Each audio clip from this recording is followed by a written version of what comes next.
Hello, everybody, and welcome to Too Sweet to Delete, the brand new channel dedicated to topics that you love.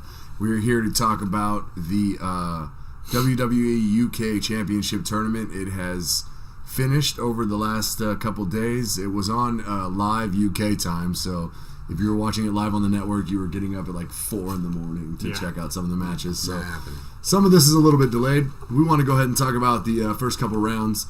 Go ahead and go into our favorite matches of day one. I have written down number one, Mandrews and Dan Maloney. Mm-hmm. That was really interesting. Mandrews is a TNA guy. Sorry, Mark Andrews went by Mandrews in TNA. Again, it's a little surprising if you saw in our description video to see a TNA guy in the middle of a big WWE tournament, knowing that Vince still has opinions on that company. Dan Maloney is only 19 years old. Pretty scrappy young kid. What'd you guys think of the match? I thought it was good. At the time, I thought it was when I watched it, I thought it was the best match I've seen so far. Maloney being 19 years old, huge stage to make like your big time debut in at that age. I know me at 19 doing something like that, just not even thinking, can't think of it. It was a really interesting match because throughout the whole tournament, we had seen a lot more of the ground-based style, the British style, where it's like the brawling, the technical submissions, more of the tough guy brawler style, technical style. And this is the first aerial match, so it had a great pace to begin with. Just those guys were both lighting it up.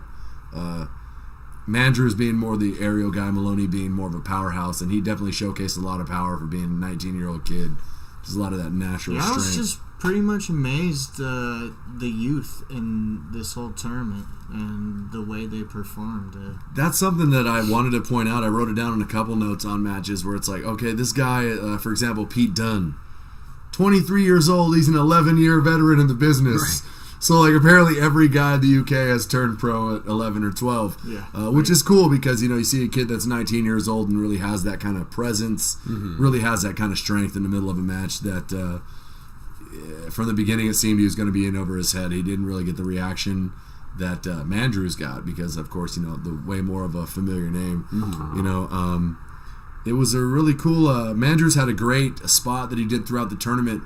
One of my favorite suplexes, just because I'm an old school guy, Northern Lights suplex into a moonsault. So like he transitioned, would step over to the side and land a really nice moonsault.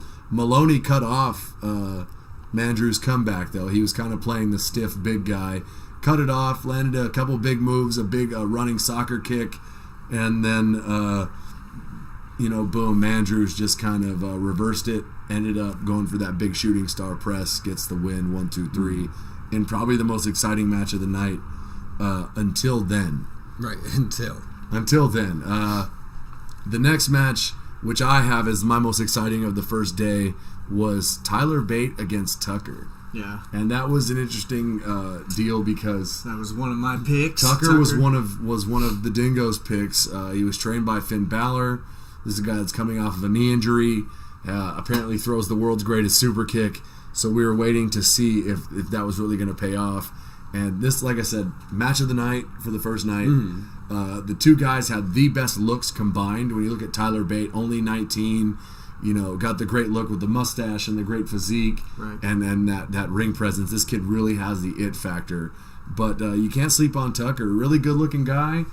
Great physique. You know, like I said, coming back from an injury, so was really, really looking to prove himself on all points in the match.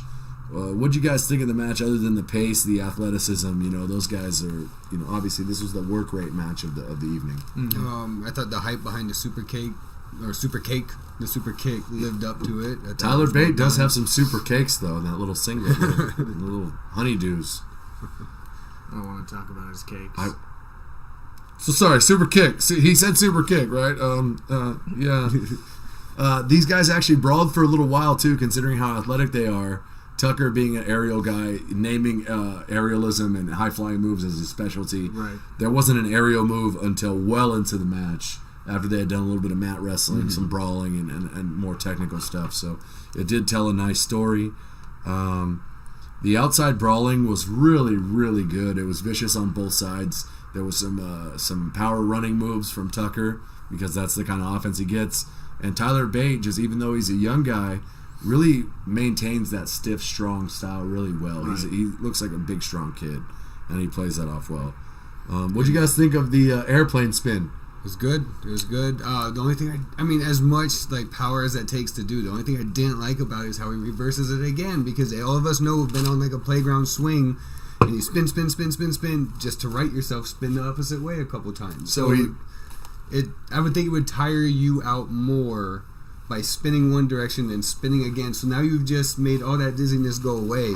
So to me, that's a great feat of strength for a guy who's only 175 pounds. Yeah. Could probably lift all three of us up at the same time like that, but I'm not going to be dizzy at the end. All I know is if you go on that ride and he slams you and pins you, you better not fucking kick out.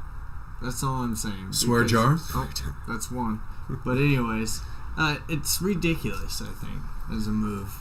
You better be knocked out. It definitely on the takes you shoulders. straight back to that comedy life, like right as he went to do it. The original remark is, "Oh, shades of Gorilla Monsoon," who came from that golden age of wrestling where it was just big, giant, tough guys, sometimes doing silly moves. So I did kind of like it though.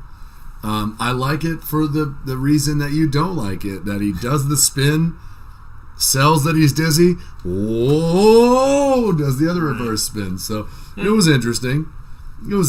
All that actually led into Tyler Bate just going ahead and being able to gain. He does the bip boom, the bit where he names one of his fists is bip, and the other is boom, or it could be bang and boom or something like that. And here's bip, and you don't see boom coming. So he lands the punch, knocks down. It looked good. Yes, it looked really good. He knocks down Tucker, picks him up. This is after he kicks out of Tucker's super kick, which, like we said, that hype was real. He throws a jumping step almost into it.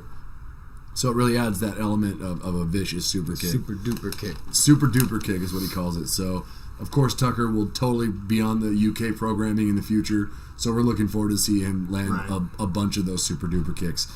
Tyler finished it by landing the Tyler Driver 97, which is a cool little clever name for a guy that's 19 years old. Throw the date in there. It's almost like a gamer tag or like a screen name. These you gotta millennials put those numbers 69. got to get credit in there for something. But I don't know how original that move is. I've never seen it done before.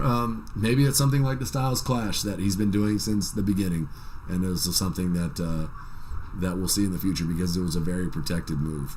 The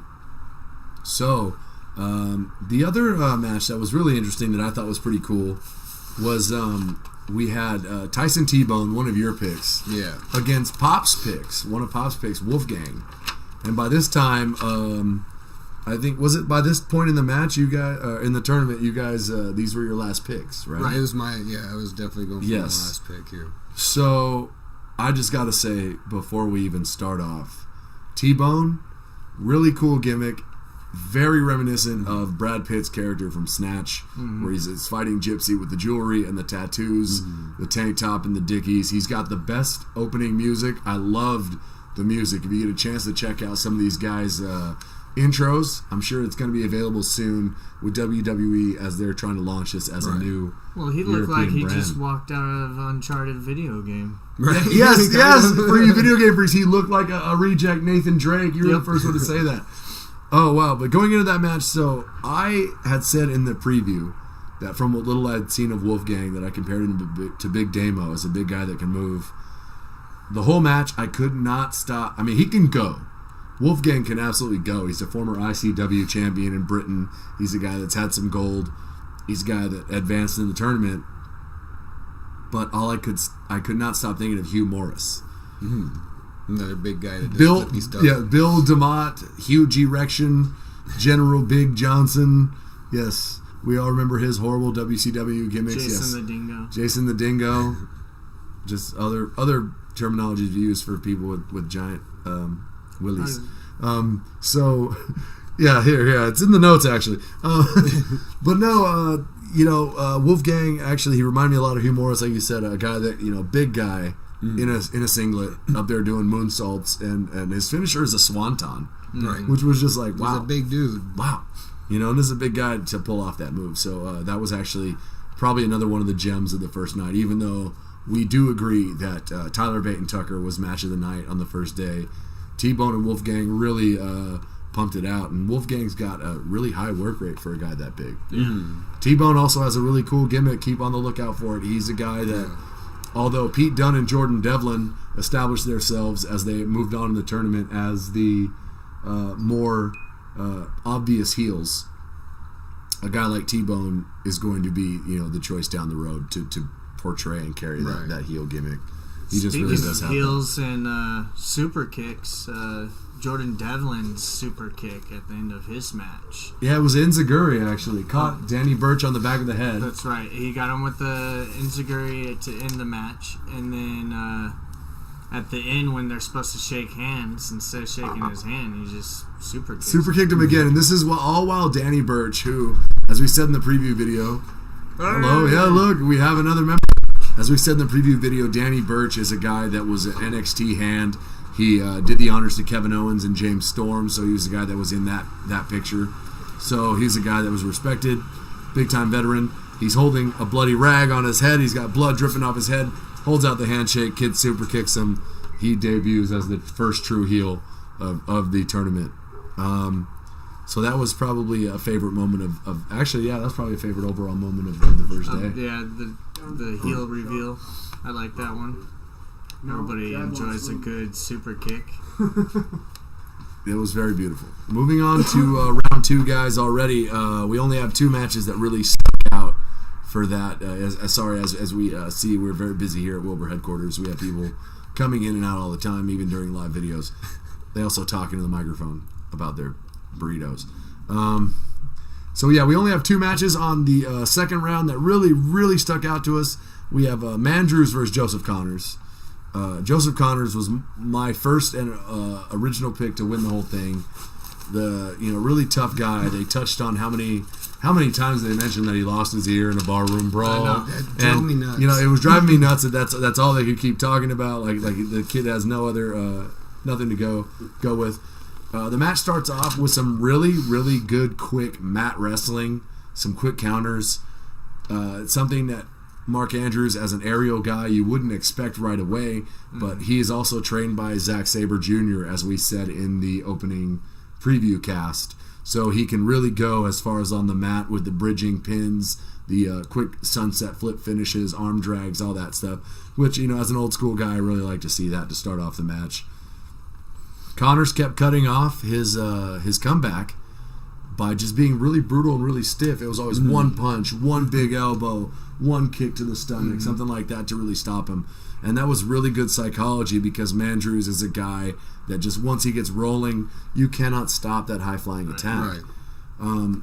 They brawled to the outside, and Mandrews set up a really nice cannonball from the barricade where he kind of but really tiptoed the barricade and then goes into a cannonball. This is a move that I love. And it's a move most commonly seen nowadays by Paige, the female WWE wrestler. And she just kind of just tips her head over the edge and falls over like when you were a little kid and you were trying to learn how to do a front flip off of a diving board. She just falls over. Watching my kid try to do a flip into the pool, basically. Yes, watching a tiny child trying to flip into something. Mandrews got a little bit of momentum, got the dip, got the flip, so that way Connors was able to catch him, so you're not just falling right onto your head and onto your neck, Paige. Anyway, we go moving on into the match of Andrews and Connors. It was going along. Connors was really looking like he was going to mount something heavy, and then Joseph Connors hit him. We have a live audience. We have a live audience here where someone's watching us. Yeah. Connors hit a really nice springboard version of his finisher, the Don't Look Down, which is a version of a really heavy DDT. I thought that was going to be the end. It was a nice false finish. So immediately Connors picks him up to put him in the actual version of the Don't Look Down, and we see the best counter of the tournament. Mandrews has that twisting stunner. That's right. That he counters out of power moves, and he calls it the Stun Dog Millionaire. Okay. And I can't tell you what kind. That is gold. Right. Because it's a beautiful looking move. It's a dope stunner. He really puts them out of sorts. He used the Stun Dog Millionaire to set up his shooting star press to beat Joseph Connors. One of my guys is out. This is after Girk has been eliminated. Been done. JP, by this time in the second round, you only had one pick left. Yep. Pops only had one pick left. I had two guys looking strong. Nice. And then bam, we have Mandrews flying off the top rope to go ahead and finish that. So going into that, what did you think of Mandrews taking it over Connors? I thought that there was going to be a opposite ring to that. Yeah, I didn't think it was going to happen any other way. So you did not see an upset there? No. I don't know. Earlier on my notes, after seeing Mandrews for the first time, I put he may be my new fave to take it all in the tournament because, I mean, he was well polished. He has a very good persona about him, with him being in the punk band that he's in, and he does his own theme music. Yeah. He's able to pretty much connect with the crowd right away, almost like he is performing. So I think that helps him a lot get over with the crowd. He's got that. As far as going over Connors, man, I wasn't sure about that. I did not see that happening, no matter how charismatic he is. I love the gimmick of, even when Michael Cole says it sounds great. Stage diving and high fiving, Right. So it even sounds good. He's got that rock star gimmick. Still in round two, moving on to the stiffest match of the evening, stiffest match of the tournament. We have Wolfgang and Trent Seven. Trent Seven, for those of you guys that don't know, is another one of those guys that came from WCPW. He's one of 4 out of the 16 wrestlers that was on the roster. Unfortunately, they did not acknowledge WCPW as a promotion. They acknowledged ICW and they acknowledged Progress Wrestling, which provided a lot of their roster talent. Right. But no mention for WCPW, which is a shame considering that the eventual champion came from the organization. So Trent Seven is one of the older guys in the tournament. He's 35 years old. And again, as we said, most of these European guys turn pro when they're like 11. So he's 35 years old with 31 years of experience, apparently. Beer time. Yes, beer time. Sorry, we're taking a substitute. This was exciting, high-flying stuff, and we just recently watched it, so we're still trying to recuperate. So starting off the match, I know they brawled to the outside, and there was an amazing Sami Zayn level jump up barricade moonsault done by Wolfgang.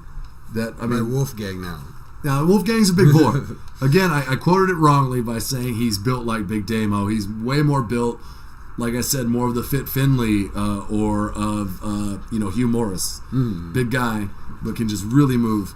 This is they go into a couple spots, they brawl, they fight, they get a few counters. Wolfgang rests on the outside, and Trent Seven hits him with a tope suicida, a suicide dive through the ropes. Very interesting seeing a guy that's built like JBL fly through the ropes and do a suicide dive. These two guys are super tough. This is the stiffest match of the night. Trent Seven hits a very nasty dragon suplex that snaps him over. That's probably the move that caused the bloody nose that Wolfgang was sporting at the end of the match, because he over-rotated and really landed on his face. From there, Trent Seven hits the 7 stars, which is just a British version of the Rainmaker by Okada. Just a really short-armed burning lariat. Wolfie kicks out of that. Moves on, hits the Swanton, which is like I said, probably the most impressive maneuver of He's the so tournament. big, and it looks like he just spins so slow through the air. But he somehow makes it. He hits it. Wolfie advances. Color all over. That's the first time you see the blood when they zoom in on him when he wins the match. You see the blood all over his nose. It had to have come from the dragon suplex. That ending was just go, boom, boom, quick. Because maybe not because of the blood, but then again, you can't put it past a guy like Trent Seven, who is a super, super knowledgeable veteran. So if he saw the guy in a bloody bad way, here's my finish, here's your finish. Right. You move along. Take it home. So taking it home for this video, we're going to join you guys for the final. Will be a part 2 video that you'll have to stay tuned for. Again, this is fly by night. We just watched the tournament, so we're trying to get this in while we're all super fresh. We got our notes. We've got our notes. We're all looking at notes. He took mental notes. Mentos. The fresh note taker. Yep. Right. All right, so round number 3 in the semifinals, the final 4, if you will. Mark Andrews and Pete Dunne. Probably the most anticipated matchup once you see the way the brackets were turning out. Wow. I mean, wow. What a great match. Andrews and Dunne have contrasting styles, but they kept touching on the fact that these are guys that have been around. Andrews is only 23, but has, again, one of those guys that has 10 years of experience They at had 23. some stacked resumes in this tournament. Oh, These two were... That's something that's why we talked about in the preview cast about the WWE finally jumping into that British market. This is a group of guys. Vroom, vroom. This is a group of guys that, shift into second, why don't you? There's a group of guys that have a lot of wealth of knowledge, wealth of experience. Like you said, big resumes coming here. So a huge plancha to open up the offense because everything was all a big tie-up. It was really trying to neutralize the high-flying. Dunne is the bruiserweight, so even though he's a smaller guy, he's still real stiff. As it moved on, Pete Dunne really targets the body parts well. He's got that old-school style where everything is bringing you into like a shoulder roll or an arm wringer, or he's always targeting the wrist or the fingers, and he does a couple spots where he's got his wrist stuck between the steps, stomping the steps, got the ring ropes, he's racking the ropes while the guy's stuff is caught in there, and it just, wow.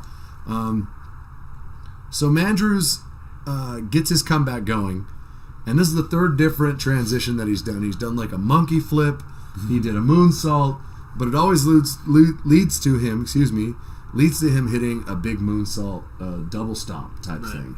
So like this one, he does like a roll through and just boom, double stomps done right in the stomach. It was very, very well done. He's a guy that can really fly. He does a move where he does an extra rotation on a moonsault, and I don't know how to describe it. It's like a reverse 450 almost.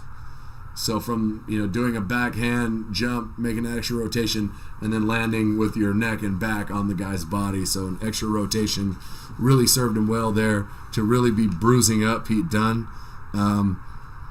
There was a Hurricane Rana into just a standing shooting star. Like I said, Mark Andrews, a really athletic guy, and against another guy that really has a bruising power style, he was able to really pull off his moves and pull them off believably, against a shooter or a fighter like Pete Dunne, which I know that you kind of like Pete Dunne. He just had that brawler style. Yeah, definitely. And I like the heel. So. Yeah, of course. Yeah, so talking about that heel turn too, like it gave it another dynamic to the tournament with Pete Dunne being that just vicious, not caring, like showing disrespect to the tournament, and just being that guy. I'm here for the money. I'm here for the recognition. That was my favorite spot, the heel turn of the entire tournament, because like I said, it did give it that extra dynamic and just made it fun to I do things differently. That's great. So Pops is here just in time. We're going to get through the rest of this match and then talk about his boy that was finally the only lasting gentleman in the tournament other than me. Pete Dunne goes on to counter that springboard apron moonsault that Mandrews does. He counters it into a really nice slam onto the apron. So boom, his back is injured. Now he can't do his little flippy shit square jar. He can't do his flippy moves as the old school guys call it.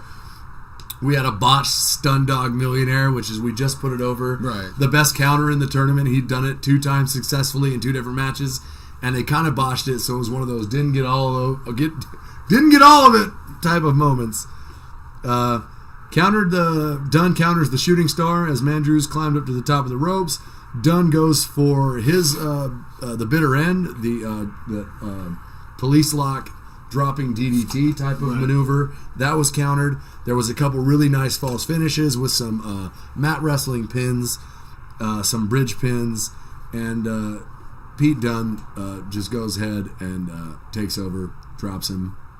1, 2, 3. It's over. So the sequence was kind of thrown together in the end, but a lot of really great athleticism all around. Yeah. This was another really nice match. Wasn't as stiff as we would expect from a guy like Pete Dunne, but again, he did shut down all the offense with big strikes, very similar to what Connor what Connors was doing to Mandrews in the previous match. So on to our last and final match of this review before we move on to part 2, which will have nothing but the glorious final. We have Wolfgang and Tyler Bate in the semifinals here. Tyler Bate, 19 years old. We saw him in the first round. Looked amazing.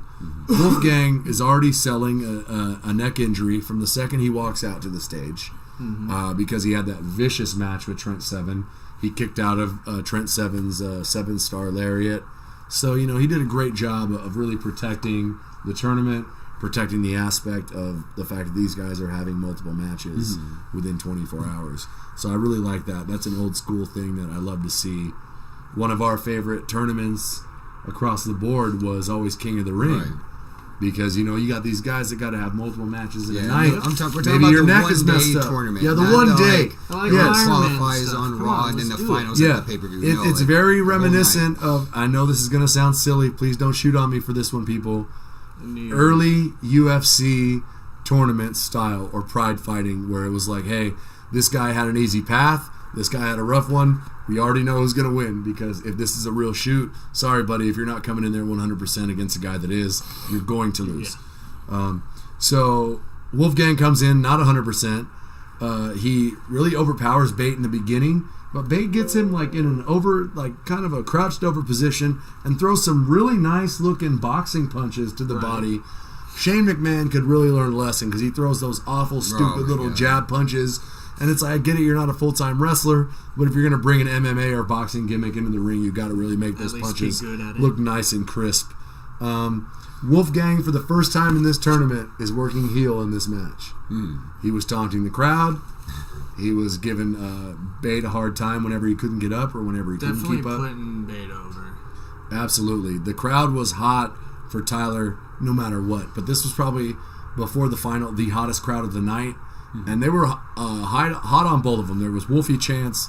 There was Tyler chants.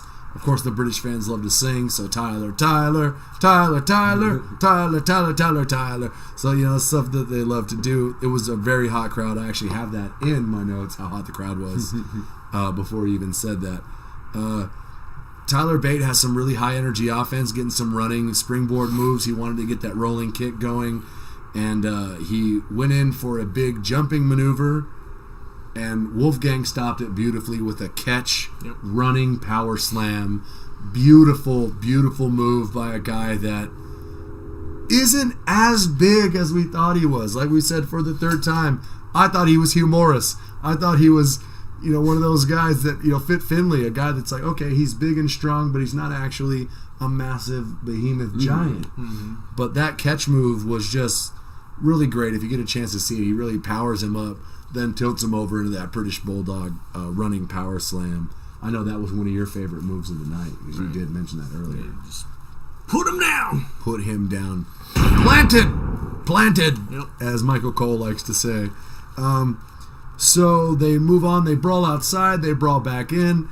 And there is a massive, massive spot where Tyler Bate goes to the corner and goes to hit a nice running move. Again, a lot of his high energy offense against the bigger opponent. He goes in and Wolfgang blocks him with a huge shoulder tackle. Sheamus should take notes. That's actually how you do the battering ram. Dallas Cowboys need to take notes. Dallas, whoa, shoot. Everybody needs to take notes on that one. There was a big finish. Wolfgang was looking like he was going to go ahead and do a power move to set him over in the spot where he needed him. So a big slam into that swanton. But Tyler reversed the slam and then picks up Big Wolfgang into the Tyler Driver 97, drops him clean 1, 2, 3. Right. Wow. What a nice match. What great strength, again, from the 19-year-old kid to get the big guy over and slam him down. That was it for this level of review. I mean, wow, this tournament was so crazy. There was a whole lot of other things going on. We have video number 2 coming. Like, share, comment, subscribe, do all that good stuff. Find us at our respective social medias. Twitch, Jason the Dingo. Facebook at Too Sweet to Delete. Gurkalicious on Instagram. We're going to join you next with the final of the UK tournament, plus the bonus match of Neville versus That's a right. debuting Tommy End. So stay loose. Be too sweet to delete. Do not get deleted.